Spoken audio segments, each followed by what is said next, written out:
Robert Mueller again commanded the attention in Washington today. But how are his findings reverberating across the country?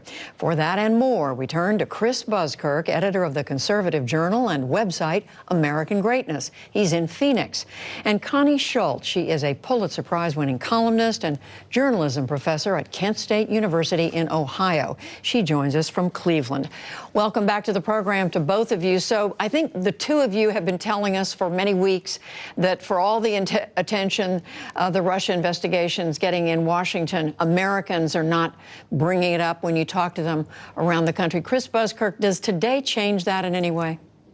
No, not really. I mean, Robert Mueller, I think, said it all right in his first sentence or two when he said, I don't have anything to add other than what's in my report. Now, the irony, of course, is he went on to talk for another, 15, 20 minutes. But that's it. I mean, for most people, I think the report is the report. They've sort of mentally closed that section of the American political history, and now it's on to 2020. We actually clocked it. It was 9 minutes, but close. Seemed longer. Connie Schultz, do you think today changes anything? I think it's time for Robert Mueller to testify. A lot of Americans haven't been paying close enough attention to this.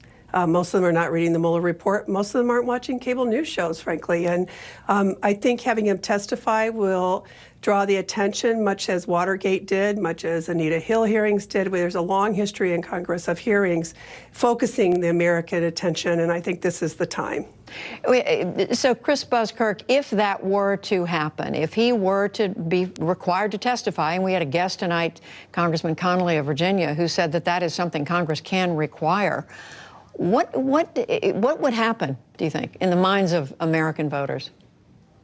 I think we'd get this sort of sense of deja vu all over again, which is, okay, didn't we just end this? Robert Mueller spent, almost 2 years and $35 million or something, hundreds of hours of interviews and all this.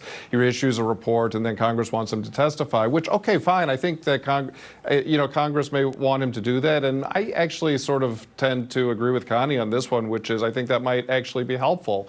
But for your average voter, your average American, is this something that is going to all of a sudden make them think differently than they did a month ago or 6 months ago or a year ago? I don't think so. This has been litigated and relitigated in the court of public opinion for a very long time. People know where they stand on this. Connie? They really don't. I think most of them aren't thinking about it yet. And if nothing else, Americans, as Robert Mueller has made clear, should be concerned about Russian interference with the elections. Also, we really can't emphasize strongly enough that Robert Mueller has not exonerated President Trump, and in fact has made it very clear that there is work to be done here in terms of peeling away everything that has happened since his presidency, and this is the way we do it. I always look at it this way: when in doubt about what Americans know, give them more information. Meaning Mr. Mueller testifies and yes, even if he just reads from the report, Judy, a lot of Americans will be hearing it for the first time. Chris Buskirk, you do now have one, granted it's only one, Republican member of Congress, Congressman Justin Amash of Michigan, who has called for an impeachment proceeding against the president. He said he's read the Mueller report several times, and he believes the president should be impeached based on that. Do you see Republicans you talk to, members of the public, see this as something that could grow?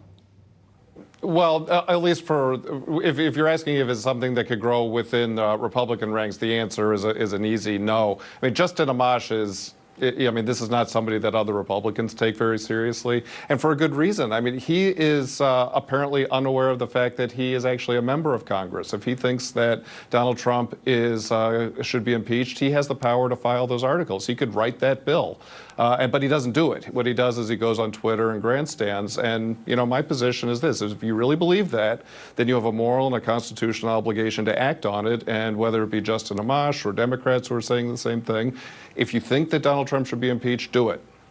Connie Schultz, if it's just one Republican, what difference does it make? How concerning. Well, let's start with, if you're going to criticize grandstanding on Twitter, I would expect every Republican then to be going after the president. I think that you have one Republican, and we all know who he is because you only have one Republican. I don't know for sure what it's going to take. Here's my thinking. If more voters start bringing pressure to bear on Republicans, something could change. If more high-end donors start bringing pressure, and I'm actually a little more optimistic about that than I was even a month ago, because you start to sense the discomfort among some lifelong Republicans who have spent all of their careers, the money that they're making from their careers, much of it they've been investing in Republican candidates. You're not seeing a lot of Republican opposition right now in Congress because they're getting what they want from Donald Trump. They're getting the tax breaks. Look what's happening with immigration. Look at these young judges, all these young judges who are being put on the bench. They're getting a lot of what they want right now. And I don't know, except for outside pressure brought to bear where they actually think they could lose their jobs, I don't see how it changes right now. I want to change the subject in the little bit of time we have left, just a minute and a half, quickly to the Democratic candidates running for president. Chris Buskirk, there are 24 of them out there. A number of them are talking issues. They're talking education. They're talking climate. They're talking immigration, education. And they're also talking abortion. And I noticed tonight the Louisiana legislature has another state passing very restrictive abortion laws with no exception for rape or incest. Are these issues that you see at this point sticking with voters? Yeah, I don't think they are yet, and here's why. Is I think that they're too incrementalist, and I criticize Republicans for this same thing. A lot of these policy issues may be interesting and worthwhile in and of themselves. Those things can always be debated, but if somebody wants to stand out and run for president and grab sort of the vision and the imagination of voters, they need to do something that's not merely incrementalist. They need to do something with a big, bold plan for the country, something that, the old saying, fortune favors the bold. Any candidate needs to do something big if they want to win. Connie, in just a little bit of time, do you see something sticking out there? Yeah, I think this abortion, what's happening with abortion in various states, I agree with a growing number of Republicans who say they've overstepped. When you don't have an exception for rape or incest, you are attacking women and girls. And I think Republicans are underestimating the impact this is going to have in 2020. Well, this is clearly a subject we're going to be bringing up. We may well be bringing up the 2020 candidates again when we talk to both of you. Connie Schultz, Chris Buskirk, thank you both.